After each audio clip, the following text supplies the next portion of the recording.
topics and opinions expressed in the following show are solely those of the host and their guests and not those of W4CY Radio, its employees, or affiliates. We make no recommendations or endorsements for radio show programs, services, or products mentioned on air or on our web. No liability, explicit or implied, shall be extended to W4CY Radio or its employees or affiliates. Any questions or comments should be directed to those show hosts. Thank you for choosing W4CY Radio.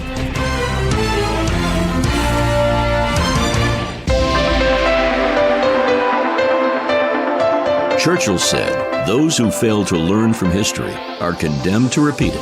Kevin Hallinan believes that certainly applies to business. Welcome to Winning Business Radio, here at W4CY Radio. That's W4CY.com. And now, your host, Kevin Hallinan.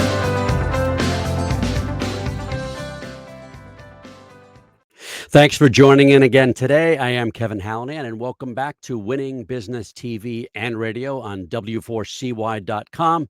We're streaming live on Talk4TV.com, and of course, we're available on Facebook. We're streaming live. That's at Winning Business Radio. And we are available in podcast after the live show in pretty much whatever platform is your favorite for podcasts. That's YouTube, iHeartRadio, Spotify, Apple, and the list goes on. The mission of Winning Business Radio and TV, as regular viewers and listeners know, is to offer insights and advice to help people avoid the mistakes of others. That's to learn best practices, the how-tos, the what-tos, the what-not-tos, and I believe to be challenged and hopefully to be inspired by the successes of others. Those are consultants, coaches, advisors, authors, founders and owners, entrepreneurs, people with expertise. But, virtually every successful person that I've ever had a chance to talk to has had some form of failure in their lives and careers. So while we all have to get our knees skinned once in a while, I'm driven to keep those scrapes from needing major surgery. Let's endeavor to learn from history so we don't repeat it. I've spent the better part of my career equipping businesses to grow, from solopreneurs to small and medium-sized companies, all the way up to the Fortune 50. I've seen some of those companies win, and to varying degrees, I've seen some fail. I've had the opportunity to rub elbows with some of the highest performing people around and with some who probably should have found other professions. In my own businesses, I've had lots of success, but of course, some failures too. And I like to think I've learned a lot from those experiences. So you're going to hear from me, my opinions and insights, but I'd rather you hear from others. Those are experts, again, the consultants, coaches, business owners, advisors, authors. And today we have a treat, at least in my opinion. Guys, we'll let them decide afterwards if it was a treat or not. I have two guests, both longtime friends and colleagues, Walker McKay and Matt Nettleton. We, the three of us, met over 20 years ago while attending Sandler conferences in Baltimore, Maryland. We attended those conferences about 3 times a year, often sitting in on the same professional development workshops that were designed to equip us to better help our respective clients, and of course, to help them grow their businesses, help us grow our businesses. We also began meeting together at the behest of our bosses at the time with a smaller group of professionals within the Sandler universe in a form of mastermind sessions. They actually called those good to great sessions. And it was through those good to great sessions that the three of us realized the need for mutual accountability. And so we began meeting every Friday for a number of years. We'll get into that in a bit. But for now, here's more about Walker McKay and Matt Nettleton. After graduating from Washington and Lee University, Walker McKay began his professional journey in banking. He then transitioned to the commercial real estate industry, where he spent the next 13 plus years honing his skills, business skills, and eventually owning his own agency. In 2003, he realized he could make a career of helping other professionals develop their selling and business skills, and subsequently joined the Sandler Training Organization in Columbia, South Carolina, where he spent the next 11 and a half years, stepping away in 2014 to start the McKay Consulting Group. Walker believes in the power of intentional transformation. After 35 years of calling, networking, and continually being referred to hundreds of clients, and over 20 plus years assisting companies in almost every industry to build world-class sales teams, Walker has designed a sales system that will consistently close business without the client feeling like they're selling or the prospect feel like they've been sold. This system has been customized and personalized for thousands of clients in hundreds of industries. He's a lifelong salesperson, coach, and creator of the No BS Sales School, where he teaches and shares his proven secrets to success for hitting targets, growing revenue, and gaining the respect one deserves. Walker is the host of No BS Sales School podcast, Again, we're available wherever you can find your podcasts. They're there. He's there. And he recently published a book about sales. It's called Some Will, Some Won't, So What? Who's Next? And it's available now on Amazon. We'll talk about that soon. Walker lives in Columbia, South Carolina with his wife of 25 years. Her name is Sally, and they have 2 boys who love to fish and hunt. Matt Nettleton's journey has been shaped by 2 key experiences, his football injuries and discovering his love for sales. The disciplines he honed on the football field help him thrive in his first and often regarded as one of the toughest sales roles, door-to-door vacuum cleaner sales. His natural talent led him to high-ranking sales positions, including a role at Coca-Cola, one of the world's largest consumer brands, and later he took on the intense competition of residential real estate sales. In 1999, Matt joined Sandler Training as a client, where he found its structured approach aligned perfectly with his practical mindset, allowing him to guide others to sales success without relying on empty motivational slogans. Matt is all about pragmatism. Although his motto may be "show me the money," he emphasizes the importance of goals for growth. He says, to do the hard work of selling, my clients need to believe they can achieve their goals. He doesn't work with those satisfied with mediocrity or who have a wage slave mentality. I love that. But rather, by following the Sandler method, Matt helps clients enjoy the sales process and achieve results faster. As the president of Sandler DTB, Matt applies the Sandler sales methodology to help clients significantly improve their revenue performance. Over his 20-plus year career, he's helped clients generate more than $3.2 billion in new revenue across industries like software, SaaS, staffing, agriculture, trades, and entertainment. A certified instructor with Sandler Training and certified with Extended Disc and Caliper, Matt specializes in sales organization assessment, sales process development, and leadership programs. Matt also hosts the Default Profitable podcast, interviewing successful small business owners and sharing insights on entrepreneurship. Matt's mission is to empower and inspire entrepreneurs to grow their businesses, their people, and themselves. Matt's married to his wife, Jessica, and they have 3 children and a poodle in Fishers, Indiana. Guys, welcome to Winning Business Radio. That's all we have time for. Just kidding. Long house. Hot dang, that was a lot. But it's worth it. People need to understand kind of where you're coming from. So appreciate you guys being here. I know how busy you are. I want to start here, though. All of us grew up in sales. The 3 of us did, although in different industries. Take a minute, each of you. Matt, why don't you go first? Talk about how each of you got into sales as a career. So I grew up in Mechanicsburg, Pennsylvania. My dad ran warehouses. Mm-hmm. And so I got my first jobs were moving heavy things in warehouses.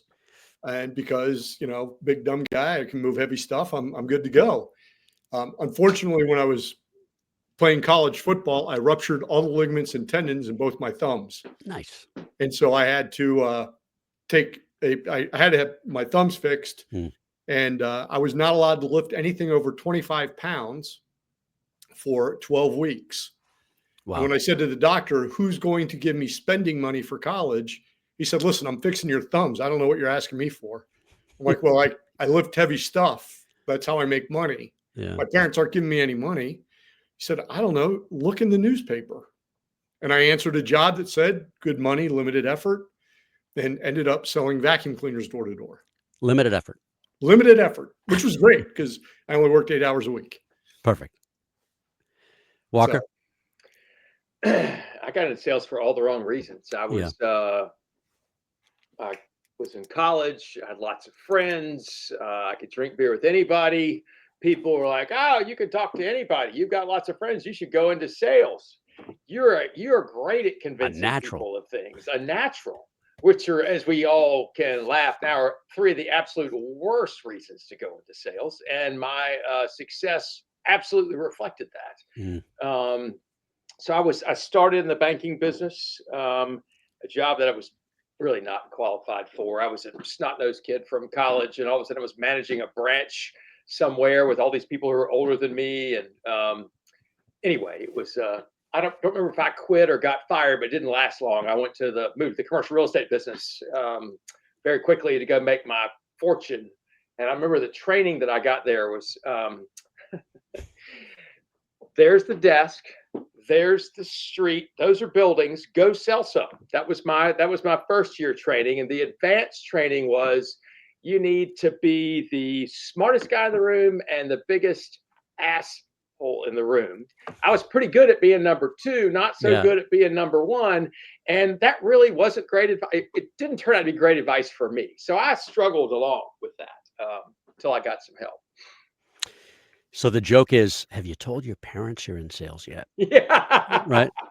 No. Waiting for Thanksgiving at the end of the meal. So my story is you guys have heard it, but I was in school for electrical engineering, and my dad tapped me on the shoulder, said, "Hey, I need a sales guy." And my dad and I hadn't been close at the time, and I thought it was a great opportunity to spend more time with him. And it turned out that turned out to be true. But he said, you're going to be a sales guy. Well, I didn't know anything about selling. I had done some things. I'd sold seeds door to door as a Boy Scout to make some money, and at fundraising in school and things like that. I was pretty good at that, but I knew nothing about really selling. And living in Massachusetts, turned out my territory was Maine, Vermont, and northern New Hampshire.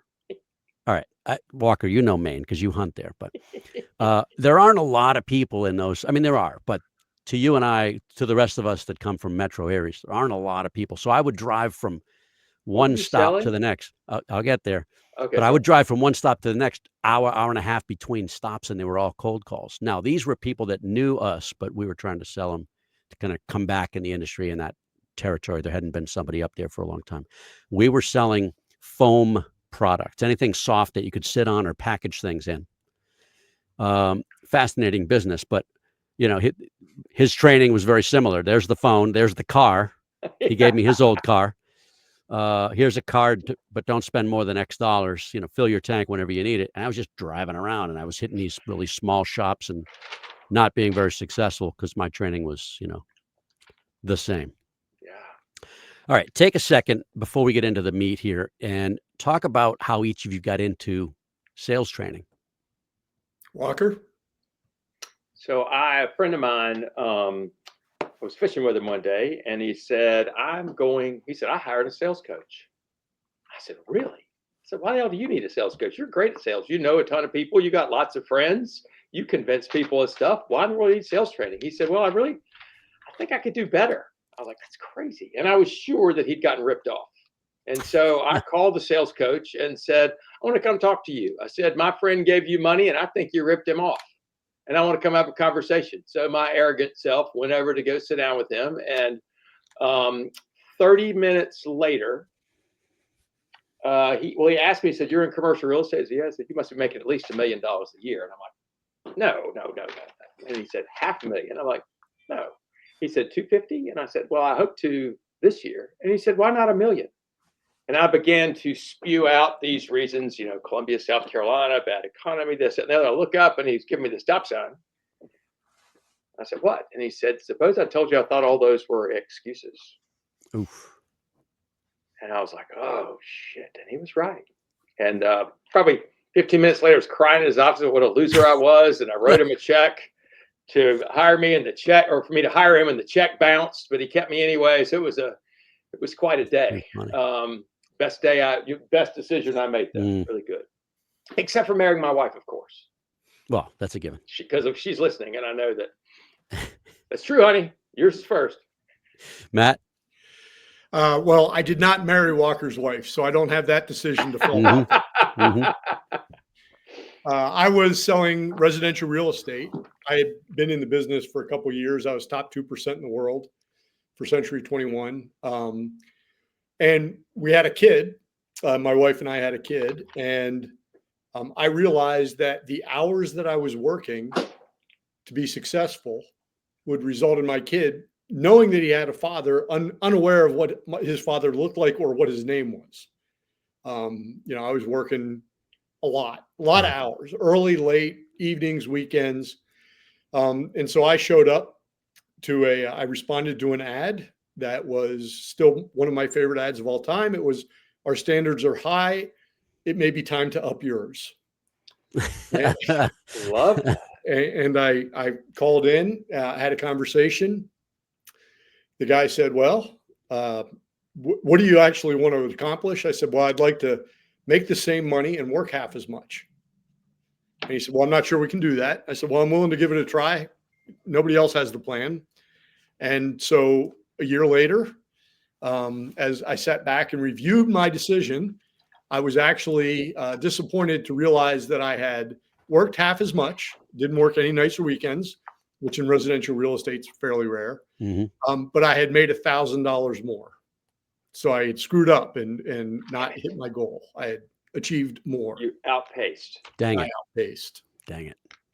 That's amazing. No. All right. How about you? All right, we're going to take our first break. It'll be about 60 seconds. We'll come back. I'll tell my story. We'll be back in just a minute with Matt Nettleton and Walker McKay.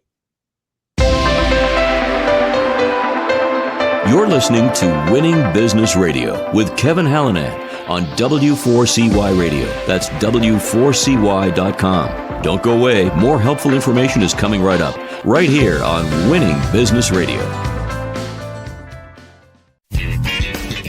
Have you ever dreamt of being on the radio? Well, now is your chance. Be a radio show guest on the #1 ranked internet radio station and promote you and your business for free. Yes, you heard it, free. Business advertising right here on W4CY.com. Call 561-506-4031 now to get booked on one of our shows. That's 561-506-4031. Get your free advertising now. And now back to Winning Business Radio with Kevin Hallinan, presenting exciting topics and expert guests with one goal in mind, to help you succeed in business. Here once again is Kevin Hallinan.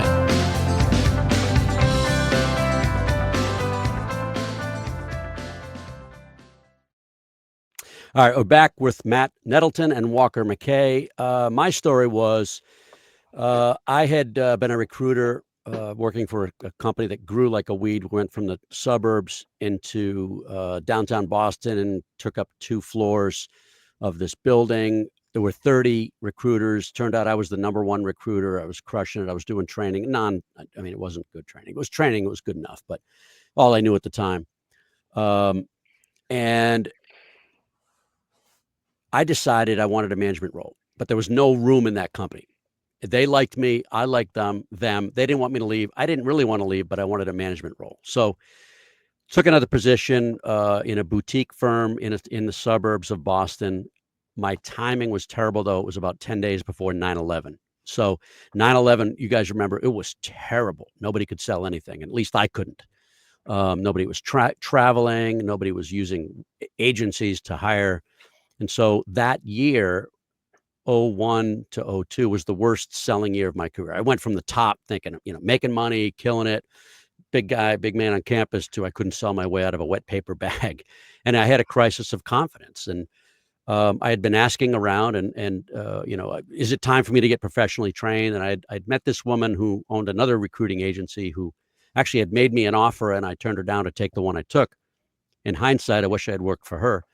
I went back to her and said, how did you, get as successful? You did some sales training, didn't you? And she referred me to Sandler. And the conversation of me being trained, the guy that hired me he sized me up pretty quickly. He saw a guy that had 4 kids in private school and needed to make money. So the conversation quickly went to, well, why don't you work for us? And, that's the story. Never look back. One of the best decisions professionally. Absolutely. So you to go get training and they hired you instead. They did. How about that? I remember that story. Only because they saw a guy that was needy and had to succeed. Wasn't that bright? All the right qualities. Exactly. Fit the suit, Johnny Bravo. All right. Knowing what we all know now today about being really professionally trained sellers in terms of how those professionally trained sellers should behave and what they should expect from their prospective clients. What's the biggest change that each of you made when you started to internalize what we now teach? Go ahead, Matt. So the biggest change that I made. So my first professional sales role, I was with Coca-Cola USA, which is Coke in the cup, not Coke in the can. Those are 2 different companies. Okay. And we had 95% market share of non-Pepsi owned restaurant business. Okay. Just don't screw it up. Right. So you're doing pretty well. If you got 95% share, there's a pretty good down, baby. You're not getting that last 5%. There's like a reason. So I'd go into restaurants and I'd be talking to somebody, hey, you're using Pepsi. They're like, yeah, well, I had a cousin that got through a nasty divorce with this guy that lives in Kokomo, and he's the related to the bottler, and I'd never use you guys because of that. There's nothing I can do with that.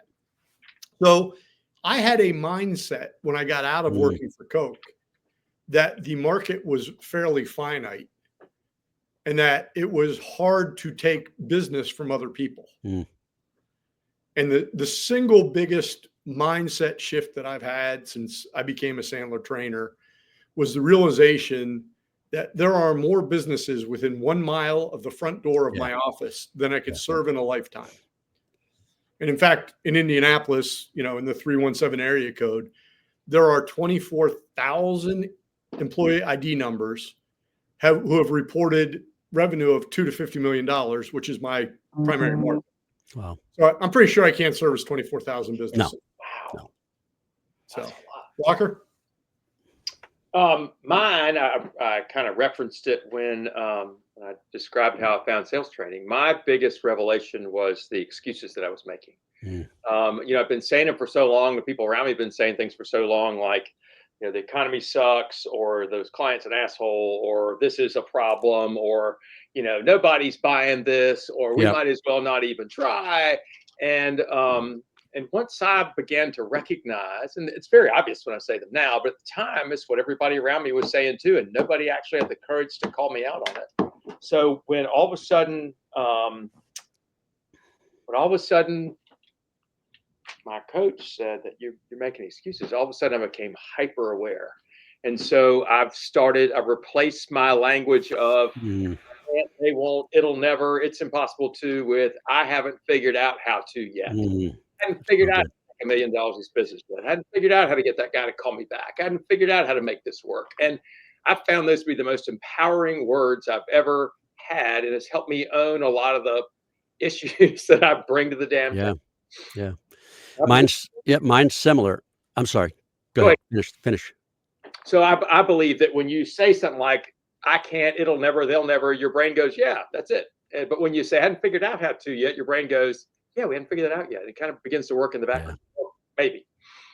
How about you, Kevin? Sorry. Yeah, mine's similar. It's abundance versus scarcity, Matt, as you just referred to. The number of organizations that are targets are infinite, right? And we couldn't possibly service them if we closed them. So, versus there's nobody, they don't hire us. They don't use sales training. They're too big. They're too small.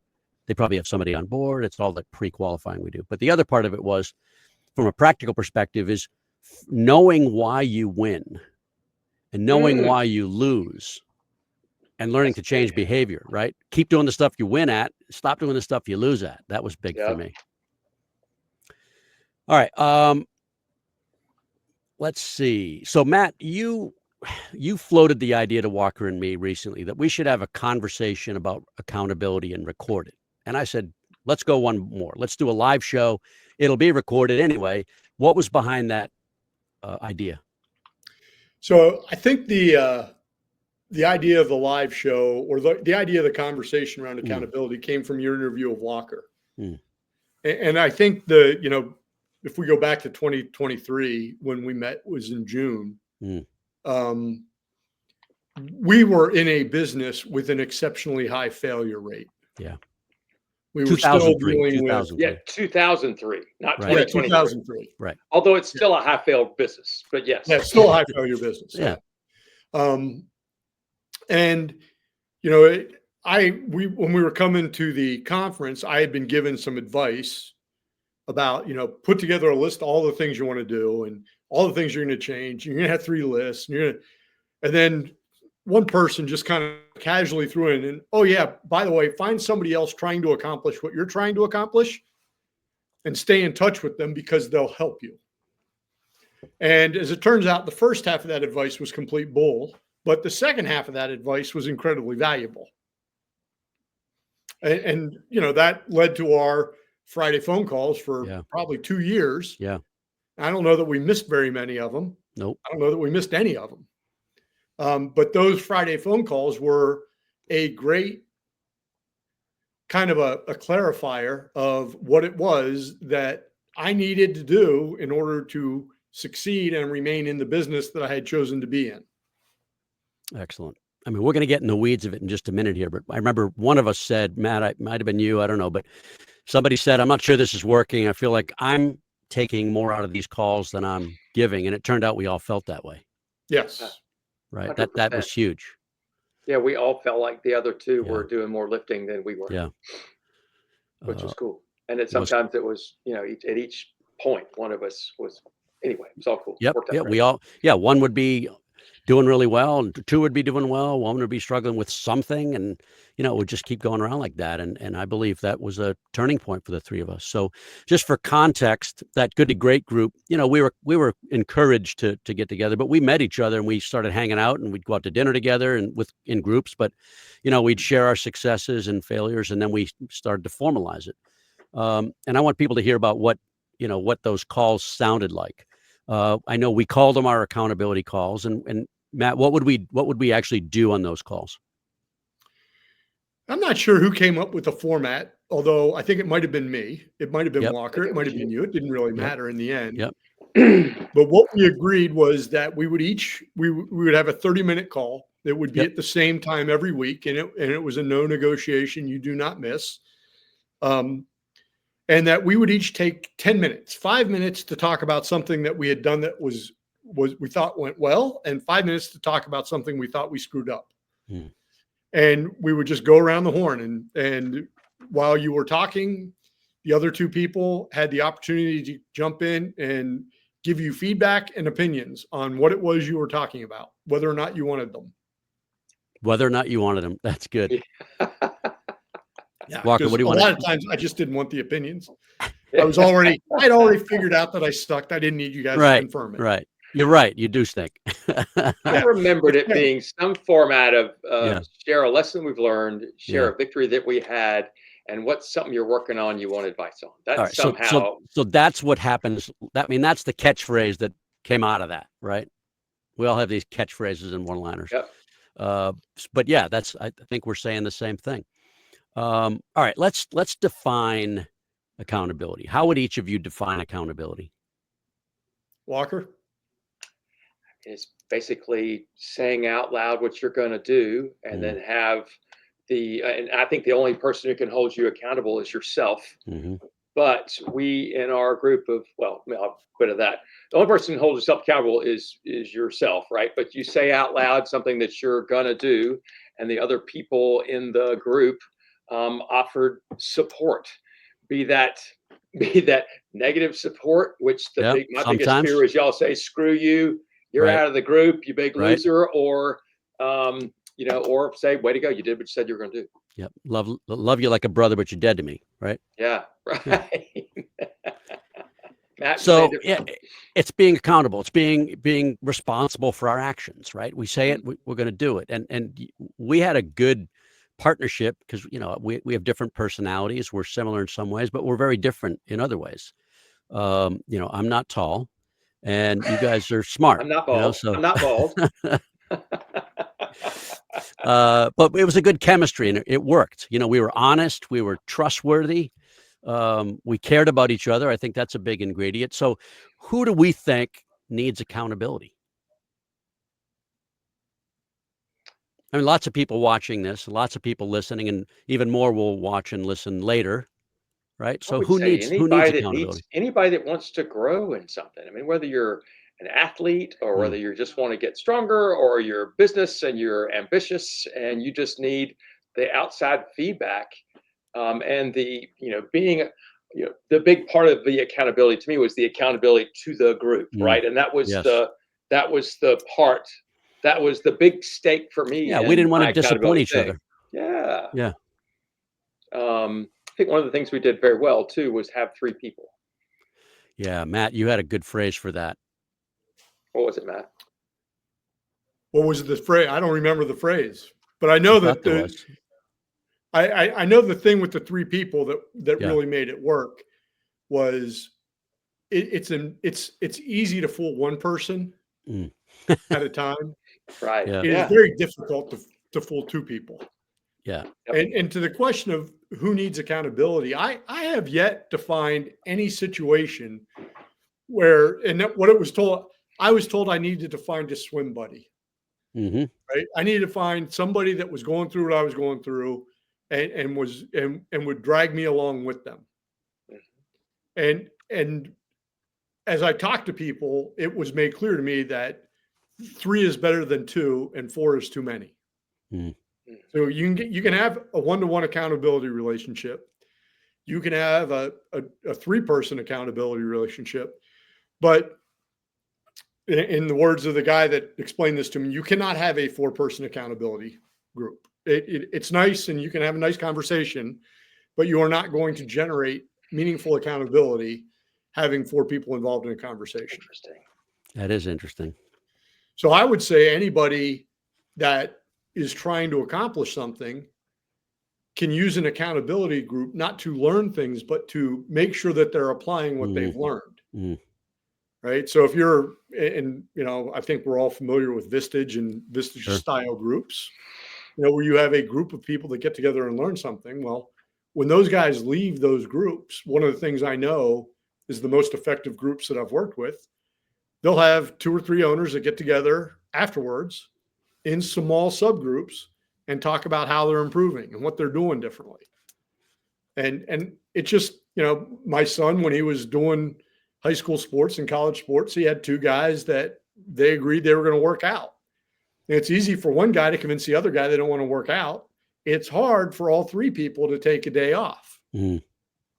Well, also, if you only have 2 and pretend you're running, right? You're supposed to meet somebody in the morning and one person doesn't show up, you really are screwing, then the other person is let down. But if you have 3 and one doesn't show up, then the other 2 can continue to perform. That's good. And leave you behind and replace you. Yes, right. If necessary. Hey, we're going to take our second break. We'll be back, everybody, with Matt Nettleton and Walker McKay in 60 seconds. You're listening to Winning Business Radio with Kevin Hallinan on W4CY Radio. That's W4CY.com. Don't go away. More helpful information is coming right up, right here on Winning Business Radio. The YP.com website is your local search engine. If you're looking for a good restaurant, it can help you find the right one nearby with ratings and reviews. Or if your car breaks down, you can use the YP app to find the closest repair shop. Or maybe you're just looking for something to do on a Friday night. Well, it has great local coupons for all sorts of things in your area. No matter what, when, or where, if you're looking for something, YP Local Search can help you find it. So go to YP.com or download the app to search local, find local, and save local. And now back to Winning Business Radio with Kevin Hallinan, presenting exciting topics and expert guests with one goal in mind, to help you succeed in business. Here once again is Kevin Hallinan.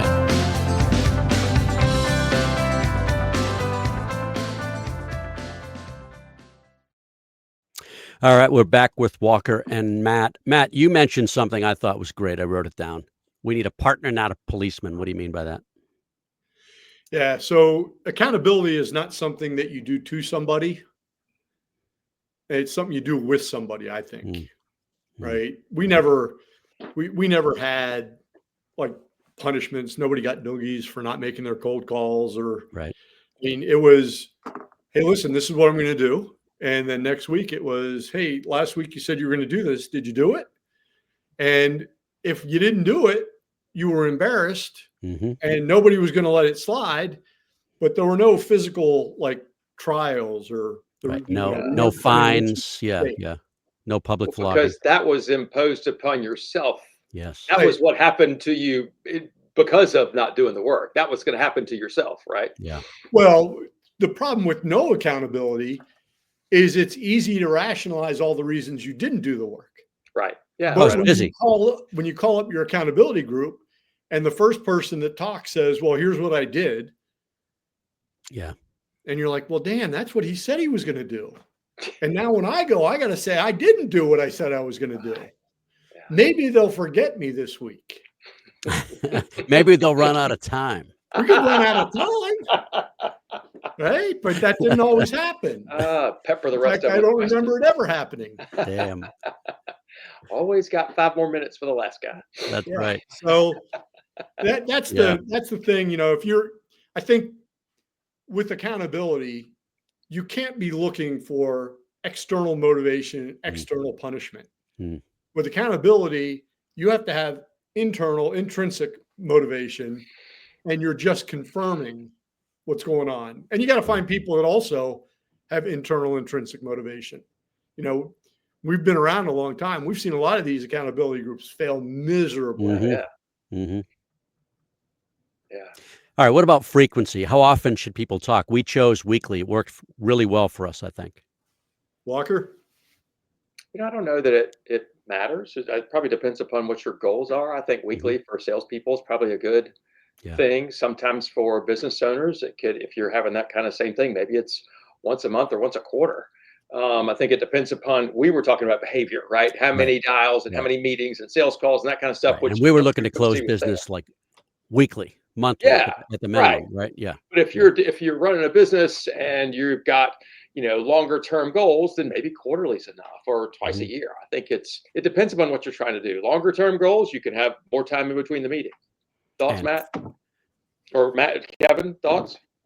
I was just going to say, what about content? Should it be, methodology? Is it phone? Is it Zoom? Is it in person? That probably depends I want too, to back up to frequency. Yeah. Because I really think that for most people, having a weekly conversation of 15 minutes is, 15 to 30 minutes max is something that they have to be willing to commit to. And the reason is we all overthink what we can accomplish in 12 months and underthink what we can accomplish in 1 week. Oh yeah. And so a lot of the people that lose sight of their goals, because listen, everybody knows it's a ritual. You set goals the last week of December, you fail on your goals the second week of February, right? And you ignore your goals by the first week of March. There you it's go. just it might as well be written in stone. But if you could say, hey, listen, I know I have my annual goal, but here's what I think I can accomplish by the end of the first quarter, and here's what I'm going to do this week, and when we talk next week, here's what I'll commit to have it done.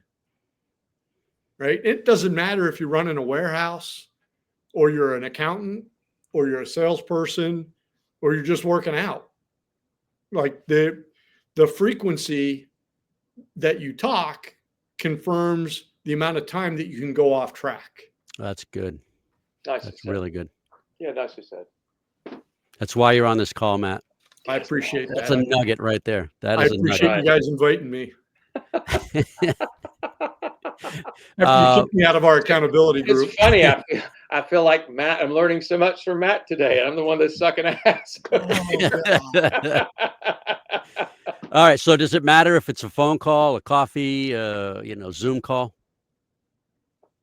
I don't think so. I think face-to-face is good, which is why I like Zoom. If I have a preference, it's Zoom or face-to-face. Zoom for time save. I like that better, but I don't know that it matters. It's doing something. Whatever works. All right. Matt, you just talked about goals. Walker, how important are goals? I guess it depends on how much you value your time and where you're trying to go. I think that, well, the thing about goals, right, is what do you want to accomplish? And the important thing, I think we'd all agree, is they've got to be written down, meaningful. I mean, there's the old SMART goals thing. I keep trying to come up with something better than SMART goals, but I hate SMART goals. I hate SMART goals. I fucking hate them. So how about we do dumb goals? How about we do dumb goals? Dumb goals. All right, what you dumb got? goals. So it has to be something that's directly in your control. Directly. Love it. It's got to be uniquely described by you. You got to be able to measure it.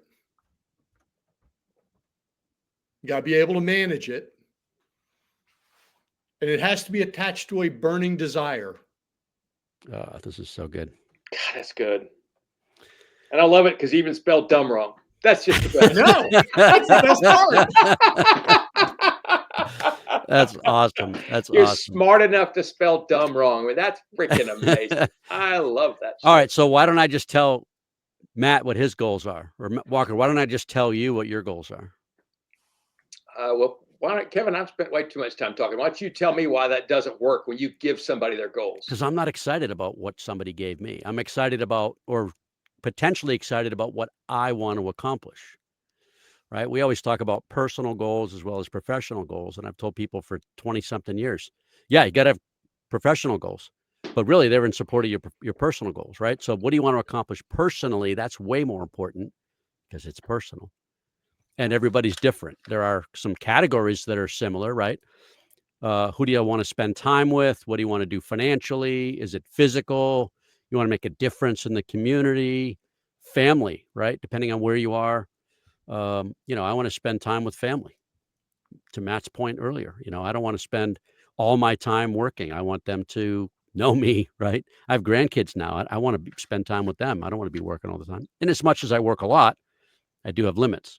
So if working 35 hours and making the same is a goal, why not pick that goal? If maxing out a 401k plan is important to somebody, why not that goal? If taking a trip to Europe in 12 months is important, why not pick that goal? Because then if it's important enough, aren't people encouraged to do what they got to do professionally to make the money they need personally? And this applies, what we're talking about here applies more to salespeople, because those of us in our profession, we sell more, we make more. So it probably doesn't apply to a salaried worker. They can double their effectiveness and get a raise at the end of the year. But it does. Go ahead. And it really doesn't matter what you do. You in the end, you're either controlled by choices or conditions. You get to pick. Well, that's good. Essentially, you get to choose whether or not you want to live by choice. And the goals that you set are the choices that you make.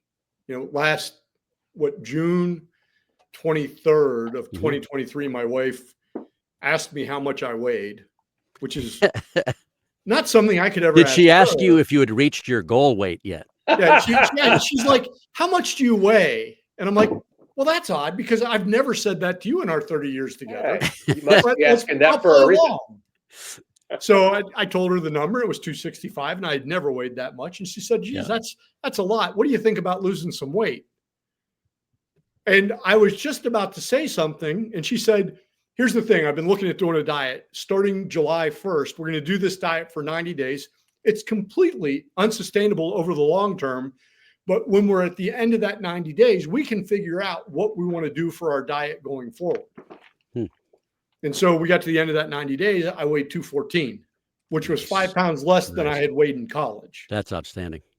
So unbelievable. But it wasn't a big, complex, kind of, it was, hey, I'm going to do this and it's going to change the diet that I prepare for dinner. And I know you don't cook. So listen, fatty, you're going to lose a couple pounds.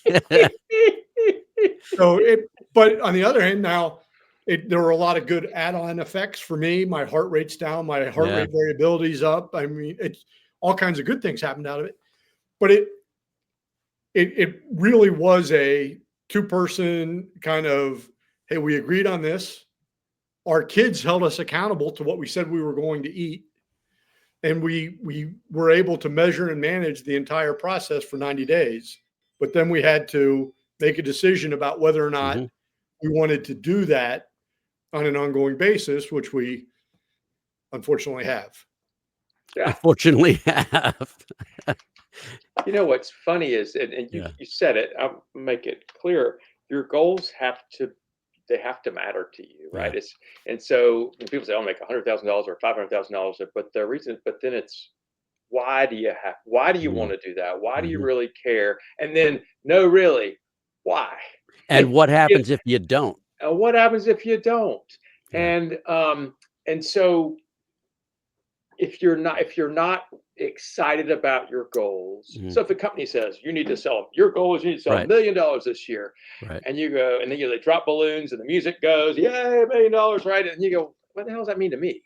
And so it's much, if somebody were to say to you, I mean, oftentimes if you had a goal and you didn't know the company's goal, and you knew why it had to matter and why you cared, your goal is probably going to be higher than the company's goal anyway.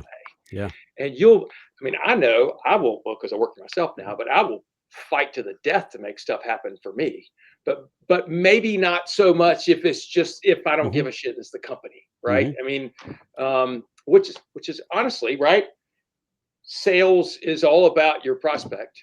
Goals are all about the person to whom it impacts. There's got to be a personal, compelling reason, a gap between where they are and where they want to be that has to be closed. Those are the best kind of goals. I would add that the only time I think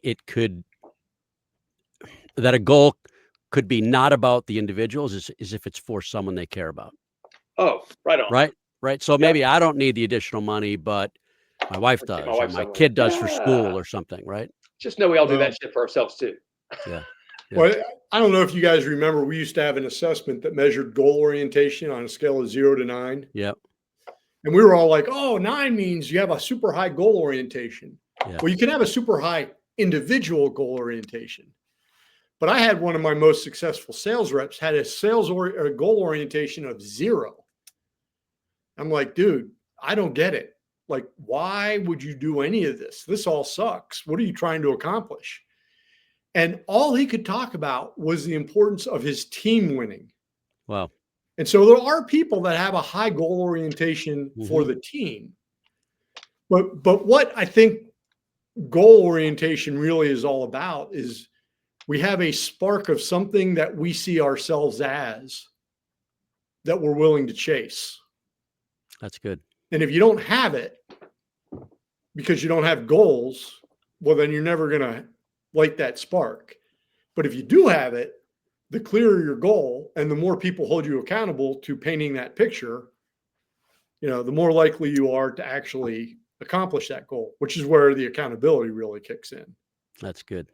I have a slightly different spin on that. I believe the person that makes the goal, that says that by the end of this, I want this to happen. I believe the person, once you reach that goal, you're a different person than the person that made it. That this is the fire you go through to get there.